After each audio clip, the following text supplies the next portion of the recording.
Rockefeller, we know what you're doing. We know what you're doing to the world.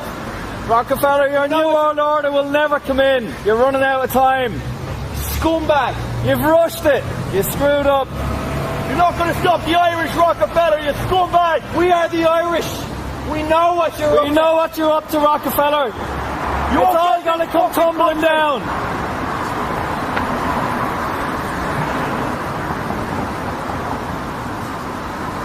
Unbelievable. Hope you're happy working for that dirtbag. Do you know what that guy who you're protecting does? How's it feel, lad, working for a mass murderer? That guy started the eugenics movement, funded the Nazis, monopolises every business. What sort of world are you building for your kids? If you had any moral standing, you'd go in and arrest David Rockefeller for crimes against humanity.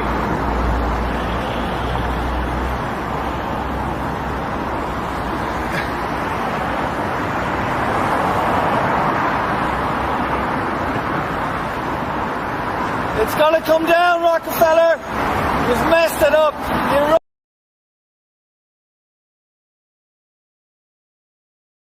Rockefeller, scumbag, we don't want your new world order, you know? Leave Chile right now. Leave Chile. You are not... You're killing a lot of people!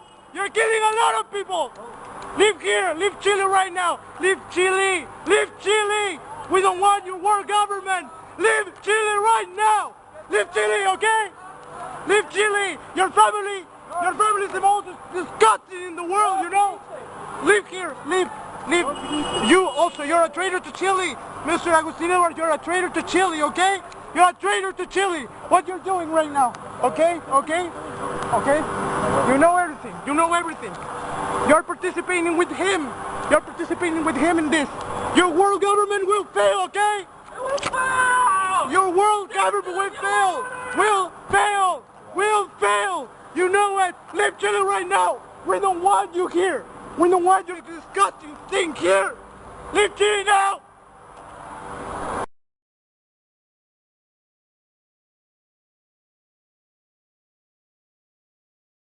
The very word secrecy is repugnant in a free and open society. And we are, as a people, inherently and historically opposed to secret societies, to secret oaths, and to secret proceedings.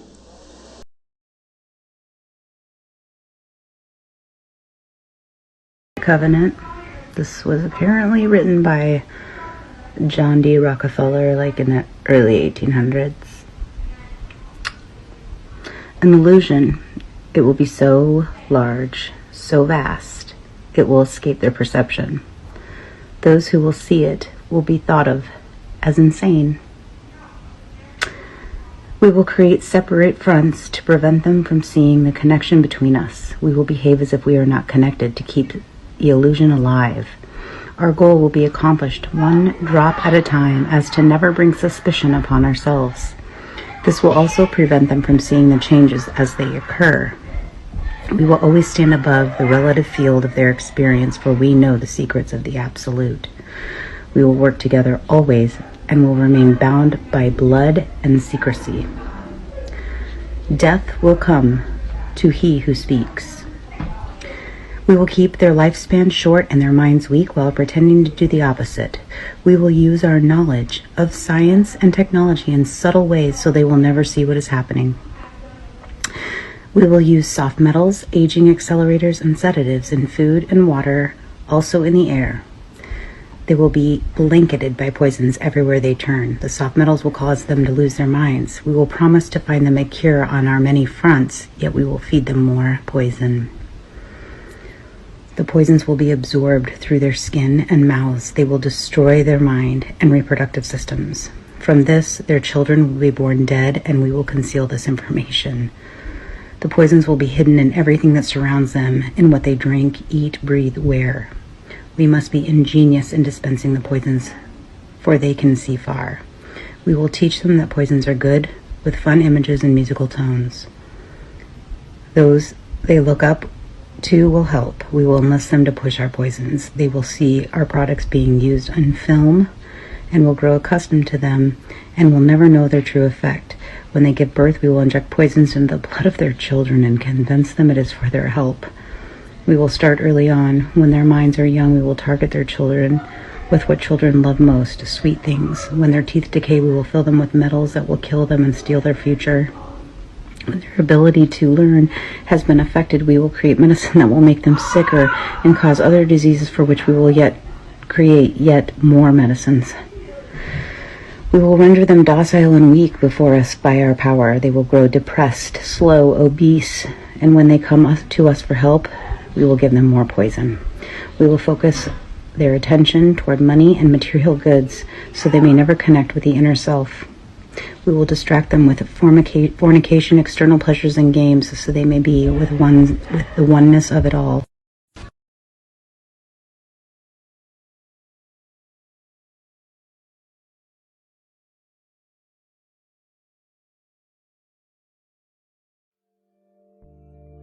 Around the same time that John D. Rockefeller seized U.S. media, he also hijacked U.S. medicine.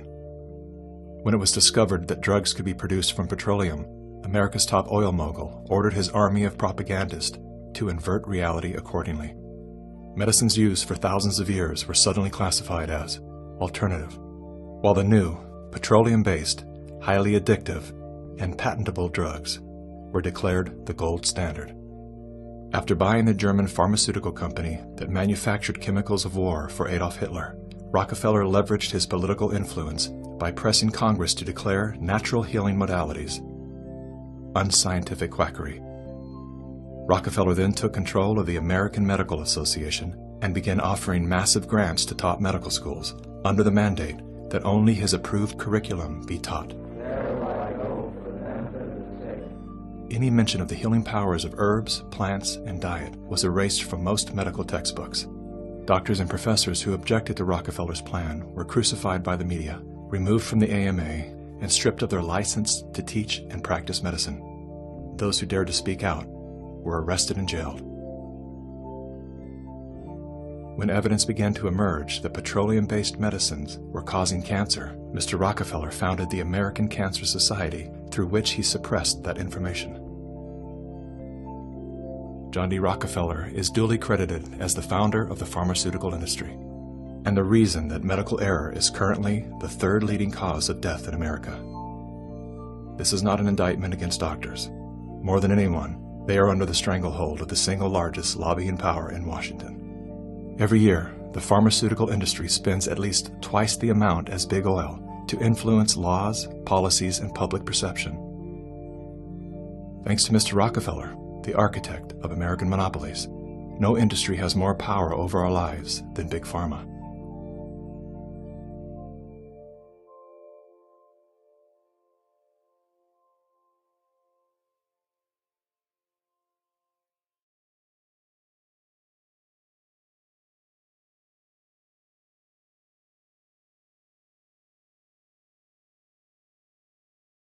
The very word secrecy is repugnant in a free and open society. And we are, as a people, inherently and historically opposed to secret societies, to secret oaths, and to secret proceedings. We decided long ago that the dangers of excessive and unwarranted concealment of pertinent facts far outweighed the dangers which are cited to justify it. Today, no war has been declared. And however fierce the struggle may be, it may never be declared in the traditional fashion. Our way of life is under attack. Those who make themselves our enemy are advancing around the globe. The survival of our friends is in danger. And yet no war has been declared. No borders have been crossed by marching troops. No missiles have been fired. If the press is awaiting a declaration of war before it imposes the self-discipline of combat conditions, then I can only say that no war ever posed a greater threat to our security. If you are awaiting a finding of clear and present danger, then I can only say that the danger has never been more clear, and its presence has never been more imminent. It requires a change in outlook, a change in tactics, a change in missions by the government, by the people, by every businessman or labor leader, and by every newspaper.